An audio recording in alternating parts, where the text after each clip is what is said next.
Ladies and gentlemen, welcome back, ladies and gentlemen, to a brand new legal breaking reporting video analysis update. A new reporting by The Hill indicates that the appeals court has just scrutinized Trump's emergency tariffs and torched them. Let's get to the reporting and get down to business and see what all we have to break down in this brand new reporting that was just released today, once again by The Hill. The article, ladies and gentlemen, is titled Appeals Court Scrutinizes Trump's Emergency Tariffs as Deadline Looms.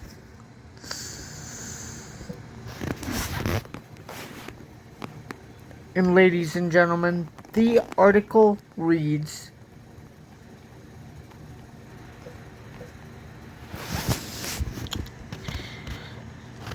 an appeals court on Thursday scrutinized Trump's assertion that emergency powers justify his worldwide tariffs.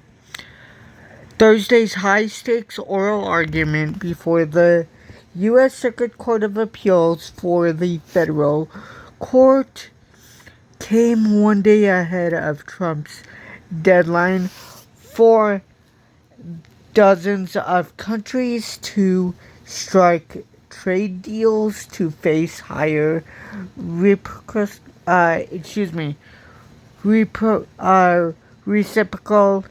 tariffs, duties.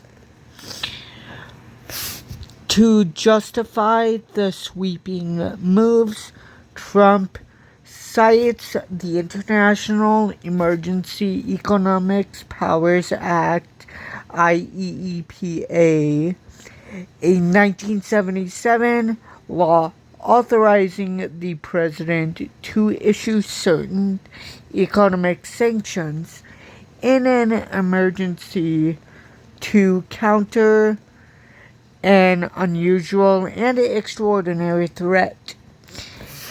It's just hard for me to see that Congress intended to give the president an IEEPA, again, that's International Emergency Economic Powers Act. The wholesale authority to throw out the tariff schedule that Congress has adopted after years of careful work and revise every one of these rates, said Judge Timothy Dyke. It's really kind of asking for an extraordinary change to the whole approach, continued Dyke, an appointee of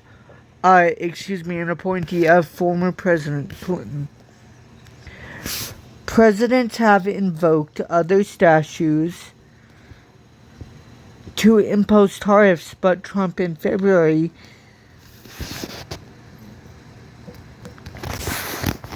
illegally, ladies and gentlemen, might I add, became the first president to attempt to do so by invoking the emergency law. Why is that? Judge Jimmy Reyna pressured an appointee of former President Obama. Has there been no national emergency? The Justice Department argues that IEEPA has for decades been among the most powerful tools a president can use to protect national security, foreign policy, and the economy. Brett Shumate, an assistant attorney general for the Justice Department's Civil Division, said Congress has long given presidents broad discretion to to deal with national emergencies, and that IEEPA is a tool that lets Trump put pressure on trading partners. Congress wanted Congress wanted to provide broad and flexible authority in the context of emergencies, and I think you have to read the phrase regulate important importation in the context of an extraordinary delegation of powers to the president that can be checked by Congress in specific cases, Shumate said, pointing to specific language also used by President Nixon to impose tariffs in 1971. Chief Judge Kimberly Moore, an appointee of the second former President Bush, asked if it amounts to a bargaining chip. Exactly, Shumate replied. Trump first used IEEPA in February to announce levies on Canada, China, and Mexico, pointing to the fentanyl crisis as the emergency. But in April, the president expanded it to a 10% global baseline tariff with higher rates for some countries. The expansion, deemed Liberation Day by Trump, was attributed to an emergency over trade deficits. The lawsuit was brought by 12 Democratic-led states and 5 small businesses. The administration appealed after the U.S. Court of International Trade invalidated the levies, and the Federal Circuit Court has allowed the tariffs to remain in effect until deciding the case. Neil Cato, Katyal, a lawyer for the businesses, began his argument with a warning that the government believes Trump can do whatever he wants, whenever he wants, for as long as he wants, so long as he declares a national emergency. The tariffs amount to a breathtaking claim of power, to power, not asserted by any president in 200 years, and one with staggering consequences. Katyal, Katyal, said the plaintiffs argue IEEPA can't be read to endorse tariffs, but even if that reading is possible, the plaintiffs point to a series of decisions from the Supreme Court's conservative justices holding that the executive branch must have clear congressional authorization to carry out matters of significant economic and political significance. This is not an elephant in a mouse hole, said Katyal, Katyal.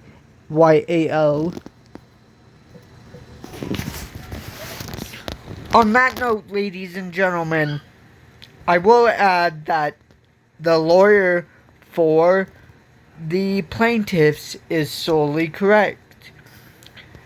The president, or in this case the executive branch, cannot legally, by law and by the Constitution of the United States, hold the power of the purse. The power of the purse is, by law and by the Constitution of the United States, solely perpetrated to Congress and Congress only. Ladies and gentlemen, continuing with the article.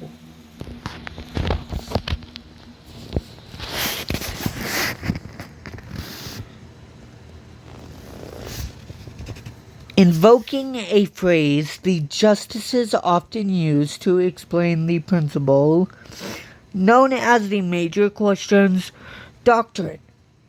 This is a galaxy in a keyhole, he continued.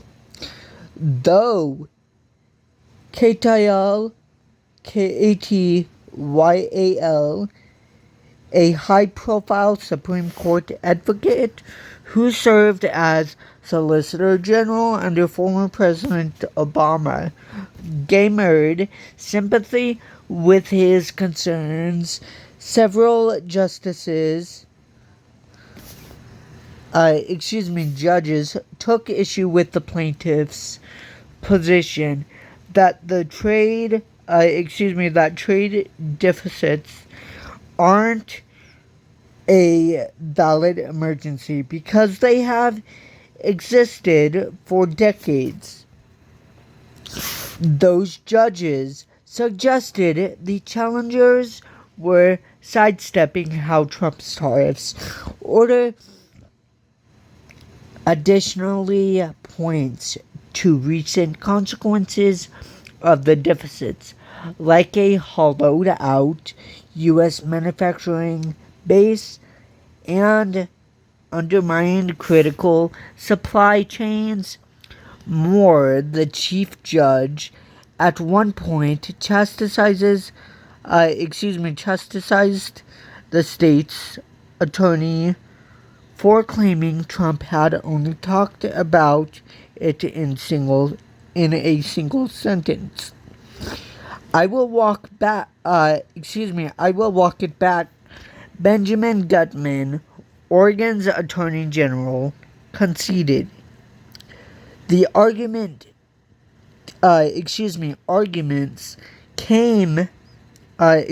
come on the eve of the cutoff Trump established for nearly 200 countries to strike a deal to avoid higher rates on goods. Trump reached agreements with South Korea and the European Union this week, setting tariffs at 15%. And last week, he reached similar deals with Japan and the Philippines.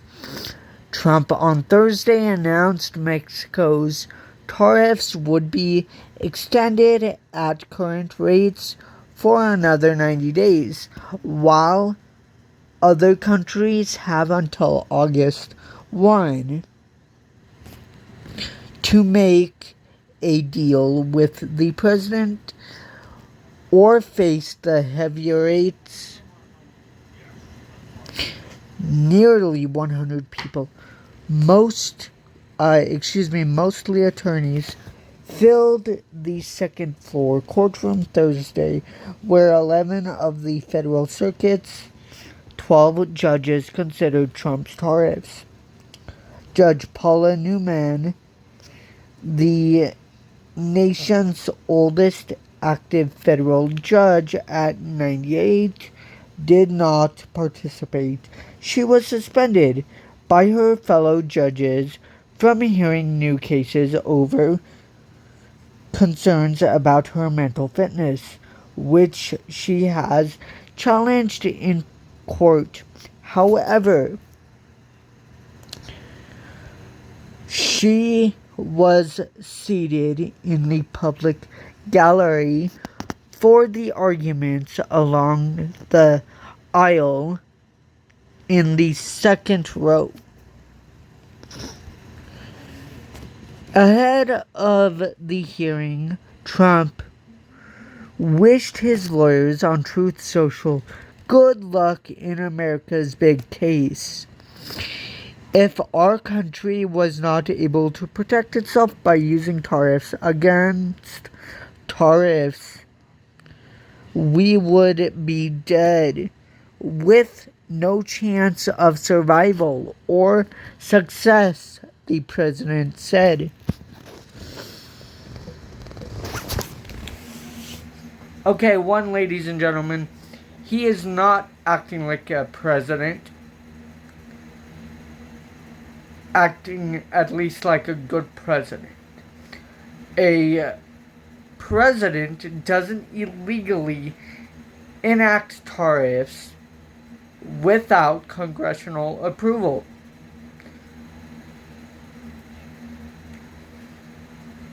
They did not give him the power of the purse once whatsoever.